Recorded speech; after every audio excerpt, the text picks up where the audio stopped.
We have to talk about New York City Mayor-elect Zohran Mamdani. So Zohran Mamdani actually visited the White House on Friday, and it was everything I expected it to be, and I'll tell you why. Some folks online, they were shocked. They said, I can't believe President Trump got along with him because of the words they exchanged and the things they said about each other. That's politics, okay? Anytime you have a primary, anytime you have an election of any kind, there's going to be vitriol back and forth. People are going to say nasty, low down, dirty things about each other because politics is a blood sport. It is a contact sport, and people are going to pass barbs, okay? They are going to go low.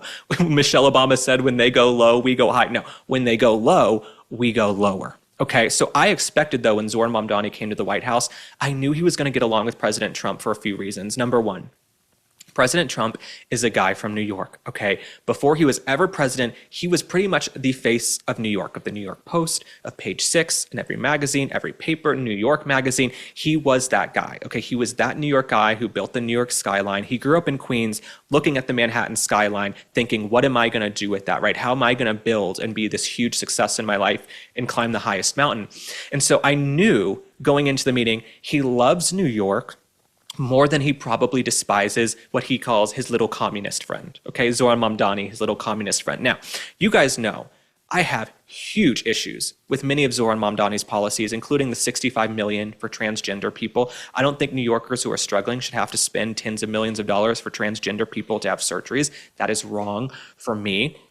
But President Trump, I knew he was going to get along with Zohran Mamdani also because he respects game. Okay, and Zohran Mamdani, I might hate the policies, I might disagree with him, he might be an actor, but he objectively ran a hell of a campaign. Okay, the campaign, the social media strategy, the way he was able to harness the media's attention and the media's gaze and just become this behemoth. I mean, we all know the name Zohran Mamdani now, even though 98% of the country doesn't even live in New York City. We're all aware now of Zohran Mamdani and could recognize him on the street. So I think President Trump game respects game in a way. And so I knew these two guys were going to get along. And we actually want to play you a clip because there was a moment when Zohran Mamdani was asked about comments he made about President Trump being a fascist. Here's what they said.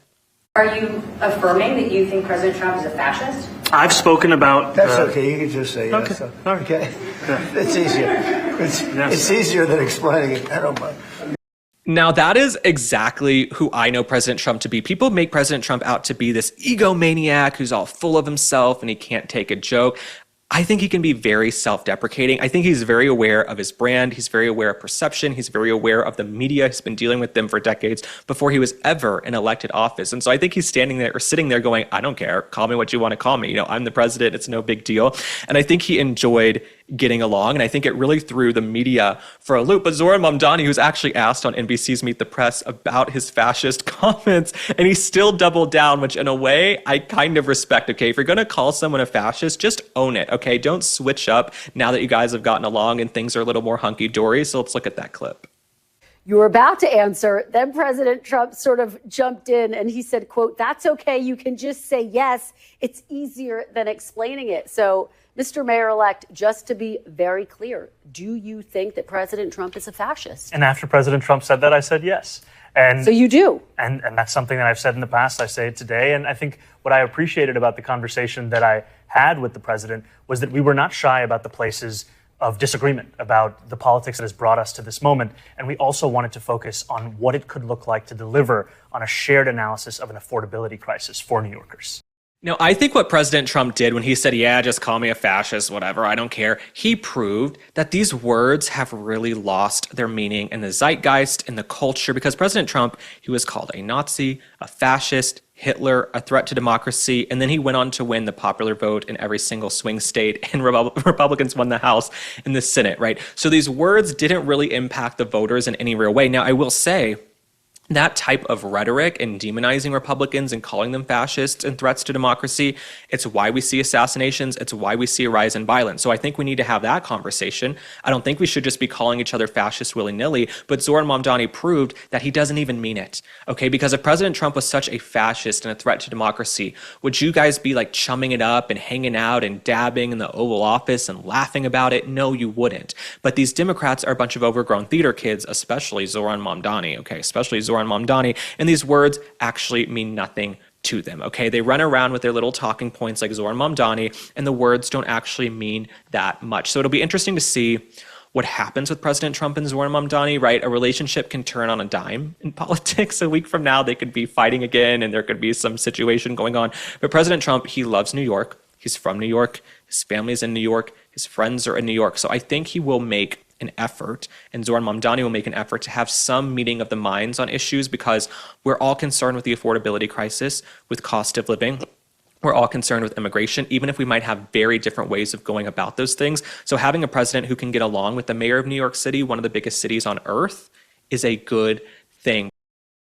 This holiday, while others are chasing the rush, find your sense of calm with Peak. Peak is a luxury wellness brand powered by rare plants and cutting-edge ingredients, offering the perfect remedy for the season's hustle and bustle.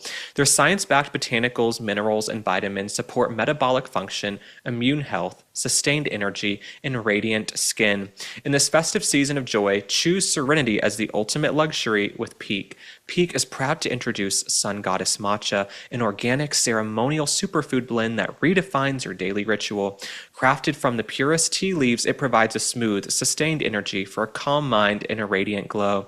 The nutrients in our matcha can help curb sugar and hunger cravings, making it easier to stick to your wellness goals. This ceremonial grade matcha is 100% organic and grown in a pristine valley, ensuring you get the cleanest, purest cup every time.